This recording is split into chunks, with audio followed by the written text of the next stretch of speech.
Hey guys, welcome back! Better Than a Let's Play Season 2, Episode 34, I'm Enigmius.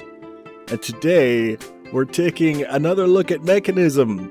Again, not because Mekanism is the only mod that I want to work with, it's because we want to get our ore processing set up in the new world as soon as possible, and we're using Mekanism for that. Now, if you remember the system that we had set up on Mars, it looked quite a bit different from what we're looking at now.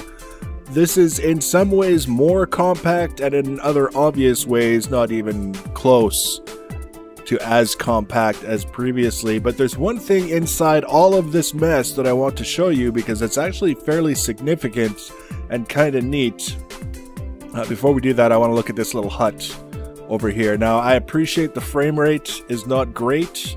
We're making progress. I've disabled over 60 mods now.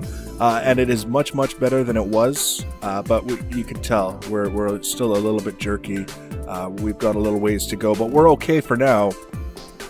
This guy over here stands out on account of these sloped blocks up here. Now, the one thing about them is that they're a little bit wonky with the shading. You'll notice that they tend to take on the color of the grass, like that. So much so that I actually thought that there was an error and it was using the grass texture, but it wasn't. It was just turning green because of the shading. I don't know if there's a setting that I can adjust that would fix that. I'm really not that worried about it. I just love the idea of someone making a sloped micro block so that it looks smooth, a nice smooth transition. This is my mine shaft hut. As you can see, this is a little room that encloses access to my mine shaft because I have been mining. The pack mule, he's almost out of stuff. We've worked him pretty hard. So in the spirit of keeping things kind of on the up and up as much as I can, despite heavy reliance on the pack mule in a new world, I've been doing some mining so that we can get back on board with that. And I'm hearing bad guys. Oh, look at this bastard up here. He would have to be a skeleton. This shot didn't kill him, but the fall sure did. The zombies in this place, I swear, they're just... I don't know if it's because I cleared so much space or there's some setting that's been tweaked, but they just come in waves all night long and the sun has gone down. They're the puffy cloud. Doesn't matter. We're going over here.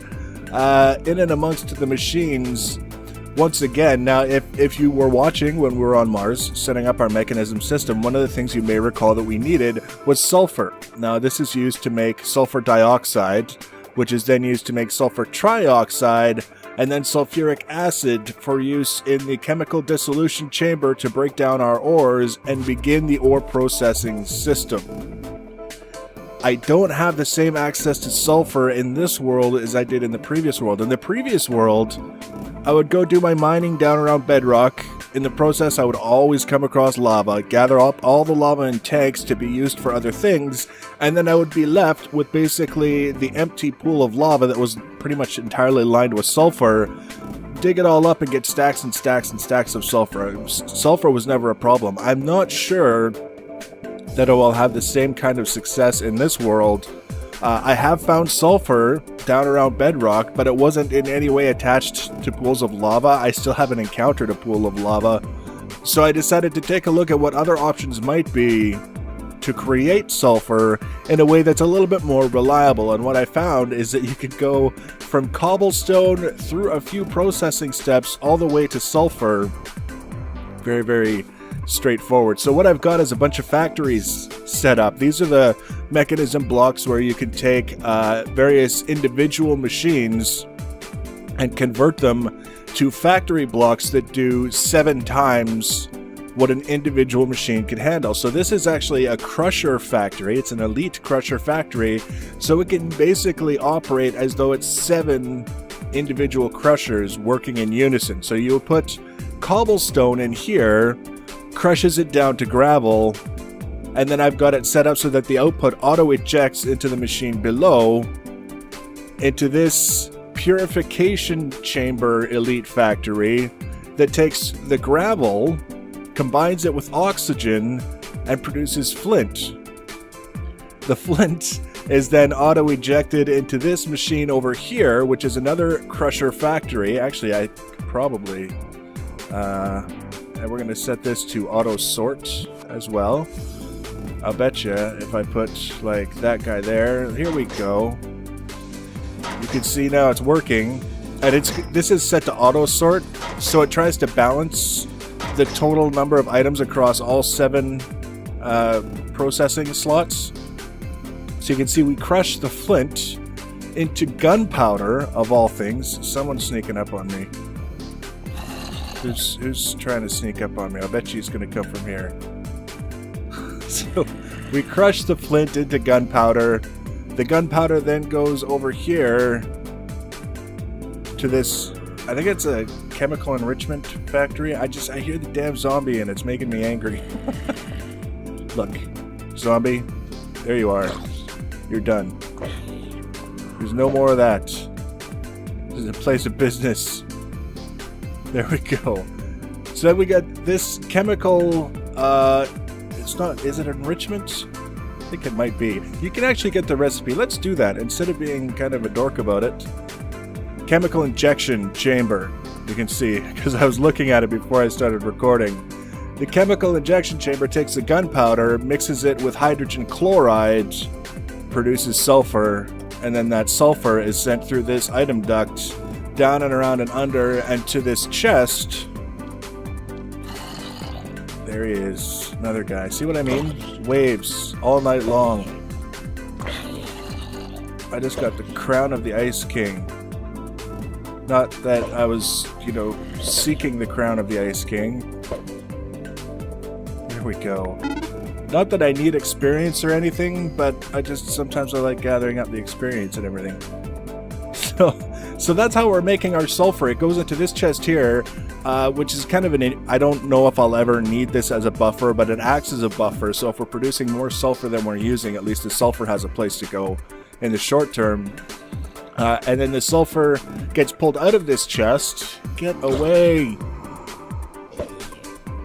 Gets pulled out of this chest, through the item duct, all the way up there, into the chemical chamber, something.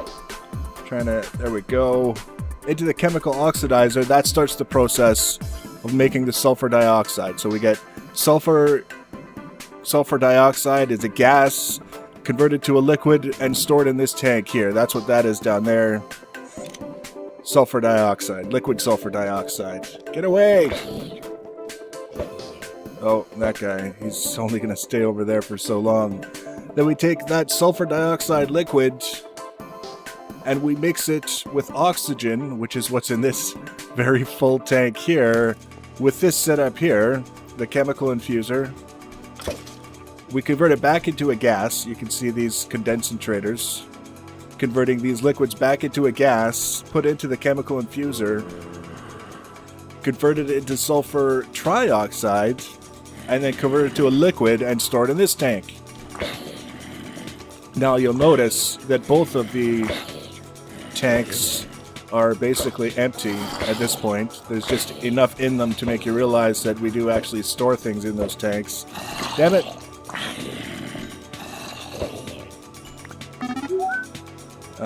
Yeah, here we go. All night long. Someone along the lines thought this kind of thing would be fun. I suppose I could place a bed and just sleep through the night, but then I have to run back to whatever and place the bed. There's a piston on his head, it looks like. I'll get like a piston hat, piston top, yay, hooray, whatever. We're trying to show off this crap. Get away! So here we have liquid sulfur trioxide, which we then pump. You can see it's coming out here, up and across to this setup over here. Oh, got it.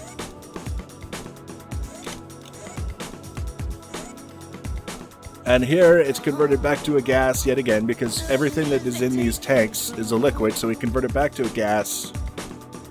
And then we pipe it up here and around here, and then over into the chemical infuser. Mixes it with water vapor. There's none in here right now because we're pretty much out. the water vapor, of course.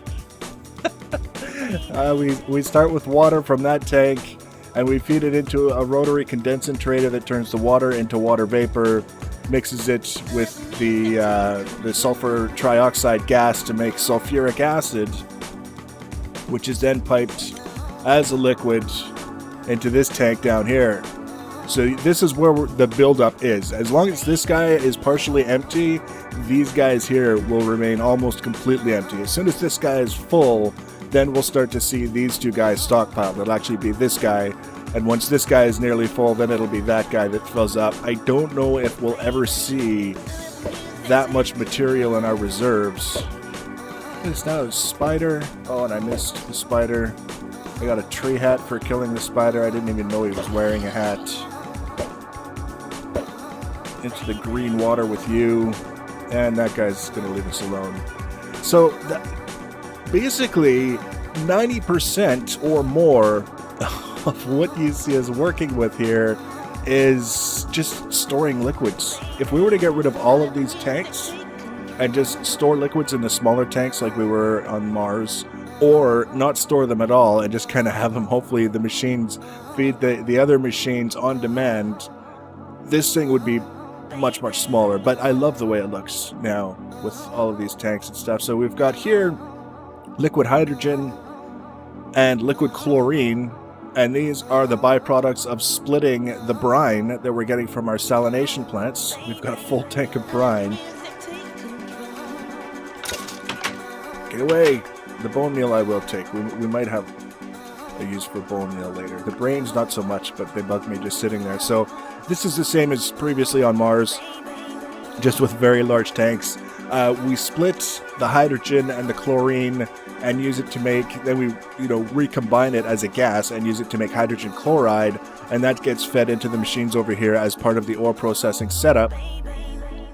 Really straightforward. There's nothing particularly crazy going on, but then the one thing that you'll notice is much more compact than it was on Mars, and that's the actual ore processing itself. At the point where the ore enters the system, it gets much more compact. So what we've got here is the liquid sulfuric acid gets pulled out of this tank into another rotary condensator, turns it from a liquid to a gas, and feeds the gas into our chemical dissolution chamber. I just need a free hand that's not holding anything. So we already got sulfuric acid in there. We would put our ore in this slot here, and it would turn it into the slurry. And then the slurry is pumped up for, so it's still considered a gas for whatever reason, so that's why we use the pressurized tube. We feed it into the chemical washer, which is receiving water from our tank. This guy here, this opaque fluid duct is water, feeds into the machine with the slurry, makes clean slurry, gets fed up here. See, it takes the clean iron ore slurry and makes crystals, and then it gets fed up into here to make shards, and then it goes up into, way up into here to make, what is this one? Stop it.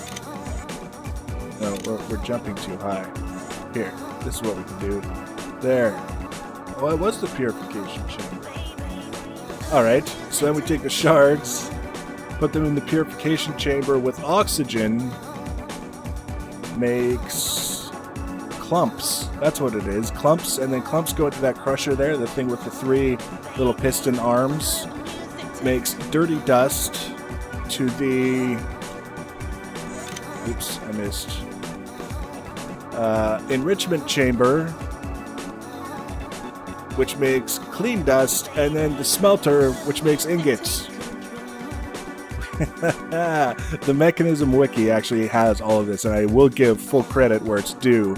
It does a very good job of illustrating the steps that you have to put this shenanigan through in order to get the ore working.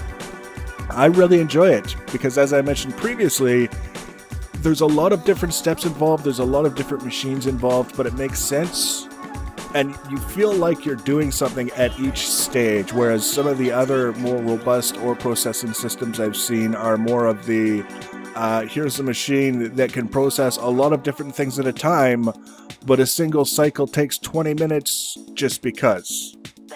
This doesn't take that long for a single bit of ore, But it's definitely, I mean, look at the system. Just to get that going. It's phenomenal. The nice thing about this is that I can start adding more towers that start with the dissolution chamber and go all the way up like that to the smelter. Just that single tower of machines and all the pipes that feed into it, I could just keep adding more of them to process more different kinds of ores simultaneously, as you know, at the same time as this one is going, without having to add more of these tanks and the liquid and gas production that leads up to this. Once all the liquid and gas production is taken care of, once you've got a handle on that, then it's just a matter of adding the machines that are necessary to make the system work, starting with the first piece of ore that you basically dissolve down into a slurry all the way up to ingots. Now, I have tested this system with 10 iron ore, and it worked quite nicely. We've now got 50 iron ingots from those 10 iron ore. And once we get this thing, expanded to include the other major ores, we're going to be in pretty good shape. Now, I still want to install a Tinker's Construct smeltery because I like the Tinker's Construct tools. So we're going to be doing that. And then the one problem that I've encountered with this whole setup is that right now I'm running it on hydrogen generators. So when we're over here making this oxygen, which is a necessary component in the ore processing setup, the hydrogen byproduct of splitting the water to make this oxygen goes into the hydrogen generators to make power. If we're full on oxygen, if this tank is full, if our backup storage tanks are full, I've got a bunch of those guys around here in the back hiding. Can't really see them because they're in there. They are. All these guys here are oxygen storage tanks. When these guys are full, it stops producing oxygen and hydrogen. It stops processing water, so the oxygen is full, so it doesn't produce any more hydrogen, which means no more fuel for the generators, and power production stops. So we need to do something about that, and I'm thinking what we're going to do over on this side of the initial compound is we're going to set up a reactor of some sort that's going to give us some kind of very interesting power production, and see how that goes. If it's enough to keep that powered, then we'll probably take a break from the tech stuff and get down to the business of some magic. So much to do. That's the fun part. That's the exciting part. Is so many different things that we can do. Now that this is basically set up, we can take a look at something different in the form of the reactors, and then we can get on to something completely different after that. And then there'll be more tech, and then more magic, more tech, more magic. Before you know it, we'll have 1.7 packs. It'll be fantastic. So that's what I've been up to. It's so nice to have something done in a new world. Please, by all means, leave your comments and feedback on what we've done up to this point. I read all the comments left under my video. If you want to be notified when I add the next video, you can subscribe to my channel. That's one way. The other way is you can follow me on the social media. Links for that are in the information section below the video. Thanks for watching, guys, and take care.